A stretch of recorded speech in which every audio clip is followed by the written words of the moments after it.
భార్యాభర్తల వివాదంలో కరీంనగర్కి చెందిన మహిళా సీఐ అత్యుత్సాహం చూపిస్తుంది. సీఐ వేధింపులు తట్టుకోలేక రెవెన్యూ ఉద్యోగి బలవన్ మరణానికి పాల్పడ్డట్టు మనకు తెలుస్తుంది. సెల్ఫీ వీడియోలో సీఐ శ్రీలత భార్య కుటుంబంపై ఆరోపణలు ఆయన వ్యక్తం చేస్తున్నారు. అలాగే 2021లో శ్రవణ్ కుమార్తో నీలిమకి వివాహం జరిగినట్టు తెలుస్తుంది. ఏడాది నుంచి భార్యాభర్తల మధ్య గొడవ జరుగుతుంది. వరకట్నం వేధింపుల కింద శ్రవణ్ కుమార్పై భార్య నీలిమ కేసు నమోదు చేసింది. అక్రమ కేసులు పెట్టి శ్రీలత వేధిస్తుందని ఆయన ఆరోపించారు. ఈ నెల 7న సెల్ఫీ వీడియో తీసి పురుగుల మంది తాగి శ్రవణ్ మృతి చెందారు. చికిత్స పొందుతూ ఆయన మృతి చెందడం ద్వారా సిఐ శ్రీలతపై కేసు నమోదైంది. దీనికి సంబంధించి మరిన్ని వివరాలు మా ప్రతినిధి చంద్రశేఖర్ని అడిగి తెలుసుకుందాం. చంద్రశేఖర్, చెప్పండి, అసలు ఆ భార్యాభర్తలకు ఎవరైనా పిల్లలు ఉన్నారా ఏంటి? గత కొంతకాలం నుంచి వివాదాలు కొనసాగుతున్నాయి కళ్యాణ్. ఈ క్రమంలో చొప్పదండి పోలీస్ స్టేషన్ లో పోలీస్ స్టేషన్ లో సిఐగా ఉన్నటువంటి శ్రీలత వేధింపుల వల్లే తమ సోదరుడు మృతి చెందాడని ఆ సోదరి విలపిస్తూ చెప్పినటువంటి మాటలు పలువురిని కలిసివేసేలా ఉన్నాయి. రెవెన్యూ శాఖలో ఉద్యోగంగా ఉన్నటువంటి కడార్ల శ్రావణ్ నా చావు వార్త వినండి అంటూ సెల్ఫీ వీడియో తీసుకొని గడ్డి మందు సేవించడం జరిగింది. దీంతో కరీంనగర్ లో ఉన్న ప్రైవేట్ ఆసుపత్రిలో చికిత్స పొందుతూ ఆయన మృతి చెందాడు. ఇది కాస్త చాలా చర్చనీయాంశంగా మారింది. గతంలో సైతం తమ మధ్యలో అనేక వివాదాలు ఉన్నాయి. పెద్ద మనుషుల సమక్షంలో సైతం కొన్ని పరిష్కారం అయ్యే దిశగా ఉన్నటువంటి క్రమంలో తన భార్య తరపు బంధువుల ఒత్తిడి ప్రోత్సాహం మేరకే తన పైన కేసు నమోదు చేశారు. ఇష్టం వచ్చినట్టు మాట్లాడారని చెప్పేసి ఆవేదన వ్యక్తం చేయడం జరిగింది. దీంతో భాగంగానే ఒక్కసారి అసలు శ్రవణ్ తీసిన సెల్ఫీ వీడియోలో ఆయన ఏం చెప్పారు ఒక్కసారి చూద్దాం. దాని తర్వాత I will come back to you. గౌరవనీయులు సిపి గారికి, కరీంనగర్ జిల్లా గారికి నా వినోభం ఏంటిదంటే, నా సాగు వార్త ఏంటిదంటే, గౌరవనీయులు సిఐ గారు,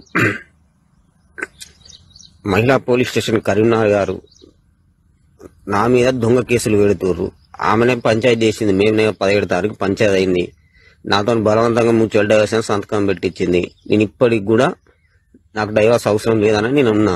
నాతో కోర్టులోకి వెళ్ళి నోటీస్ ఇచ్చినాక మొన్న మీరు ఏ రకంగా ఎఫ్ఐఆర్ చేస్తారు సిఐ మేడం? కోర్టుకు మీకు సంబంధం లేదా? కోర్టును ధిక్కరిస్తారా? ఇదెక్కడ న్యాయం మేడం? నిజంగా మీకు న్యాయం అన్నది ఉంటే ఇప్పుడు వాళ్ళని అరెస్ట్ చేయరు. నా సావుకు కారణం మీరు, సిఐ గారు, మీరు, మా అత్త, ఇప్పుడు నా మీద కేసు పెట్టిన భార్య, ఆ నవీన్ ప్రవీణ్ అన్నటోడు, ఆ ప్రసన్న అన్నటోడు.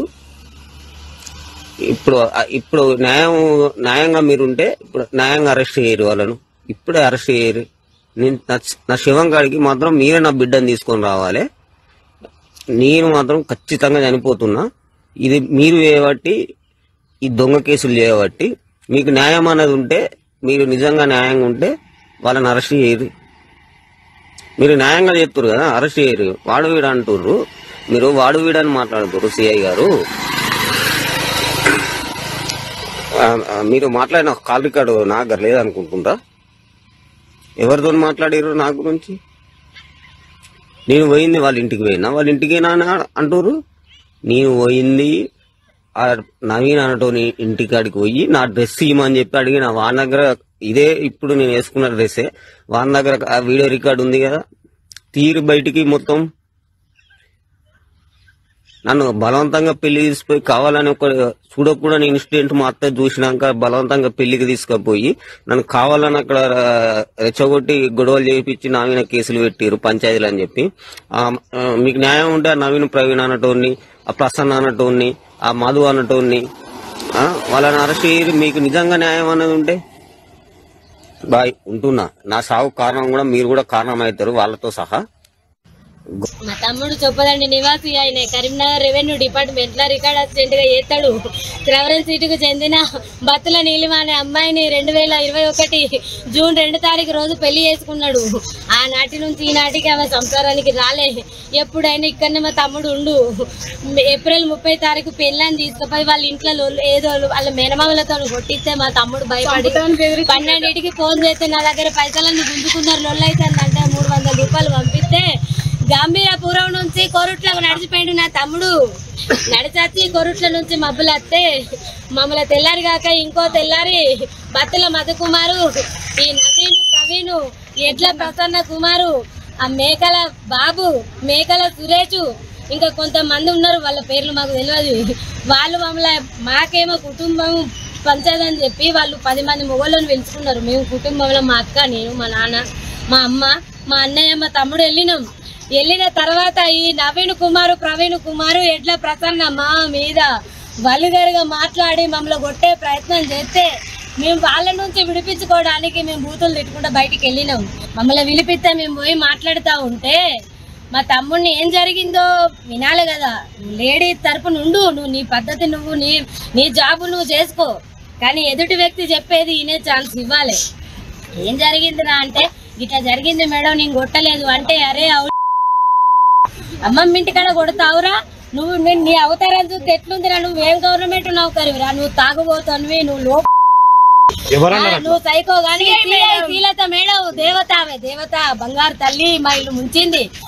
సిఐ శ్రీలత మేడము మా తమ్ముడిని ఎట్లా పడితే అట్లా తిడితే, ఎందుకు తిడుతున్నావు మేడం, ఆమె కేసు పెట్టంగానే మేము దొంగలం కాదు.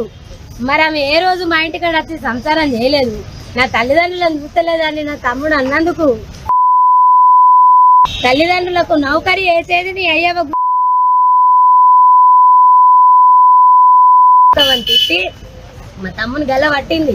మేడం నువ్వెట్లా గల్ల పడతావు, ఫ్రెండ్లీ పోలీస్ అన్నప్పుడు అవురా ఇవురా అని ఎందుకంటావు, వాడు కూడా ఒక గవర్నమెంట్ ఆఫీసరే, నువ్వు మమ్మల్ని ఎట్లా మాట్లాడుతున్నావా నేను అడిగితే, ఎవతివే నువ్వెవతివే అంటే, నేను వాళ్ళ అక్కను అని అంటే, నువ్వు ఎందుకు వచ్చినా వేడికంటే నా మీద కూడా పిటిషన్ ఇచ్చింది, మరి ఎందుకు ఇచ్చిందా నచ్చినా, నా బాధ వినవా మేడం అంటే, నువ్వు బయటకు నడివే, దీన్ని బయటకు దొబ్బేయండి, ఇది సెల్లులో రికార్డ్ చేస్తుంది, దీని సెల్లు గుంజుకొని బయటకు నడువు, నన్ను మెడలు పట్టి నూకిండు, నువ్వు నన్ను మెడలు పట్టి ఎందుకు నూకుతున్నావు మేడం అంటే, నీ మీద కేసులు పెడితేనే అడ్డమైన కేసులు నూకి మా తమ్ముడు చెప్పదండి. చంద్రశేఖర్, సిఐ శ్రీలత అనుచిత వ్యాఖ్యలు చేయడం కానీ లేకపోతే స్టేషన్కి పిలిచి హరాస్మెంట్ ఏదైతే చేసిందో దానివల్లనే ఆయన ఈ పెద్ద స్టెప్ని తీసుకోవడం, దానికి అదే కారణమా?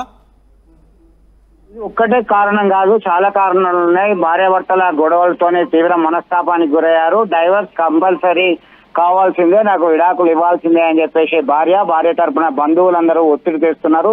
దీనిలో భాగంగానే కేసు సైతం నడుస్తుంది కళ్యాణ్. దీనిలో భాగంగానే మనం ఒక్కసారి వాళ్ళు ఇచ్చినటువంటి ఫిర్యాదు చూసినట్టయితే, పోలీసు వేధింపులు, సిఐ వేధింపులు అనేది ఒక పార్ట్.